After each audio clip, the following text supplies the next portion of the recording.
During her rounds, a female doctor suddenly noticed that the pulse oximeter on a boy's hand had somehow fallen off. She assumed the boy had accidentally knocked it off and was about to reattach it when an alarm suddenly went off. She immediately sensed something was wrong and reached out to feel the boy's hand, but all she felt was cold skin. There was no pulse at all. She quickly hit the emergency call button and began performing CPR on the boy while shouting for help.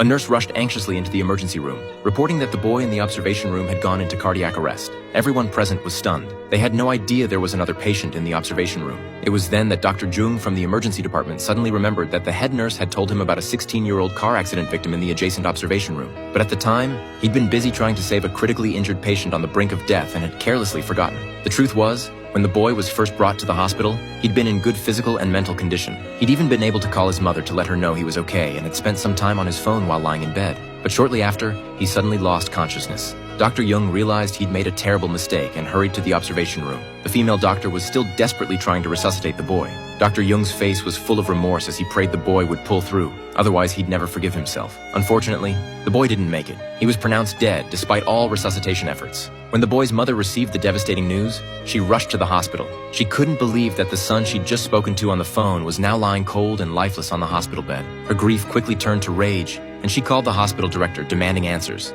It was then that everyone realized this woman wasn't just any ordinary person. She was a council member responsible for reviewing the hospital's budget. She had the power to make or break the hospital. The director could only respectfully try to console the councilwoman, but she was beyond furious. She demanded to know why no one had immediately checked on her son's condition. She accused the attending physician of abandoning his post, which led to her son's death. At this point, the head of the trauma center arrived. He explained that the boy hadn't been ignored or left unattended. He'd simply been lower in the treatment priority order. In the emergency room, patients aren't treated based on arrival time, but according to the severity of their injuries. 사망에 이르렀는데 위급하지 않았다? The two secretaries who'd been in the car accident with her son, one had ruptured organs, the other had arrived without breathing. By any medical standard, both clearly needed treatment before the boy. 상대적으로 아드님께서는 우친과 통화까지 할 만큼 의식도 뚜렷했고 증상을 물었을 때도 별다른 통증이나 고통을 호소하지도 않았습니다. 의원님이 의사였다면 누가 더 위급했다고 판단했을까요? Moreover, these two secretaries were government employees who'd been taking care of her son during work hours, surely not part of their official duties.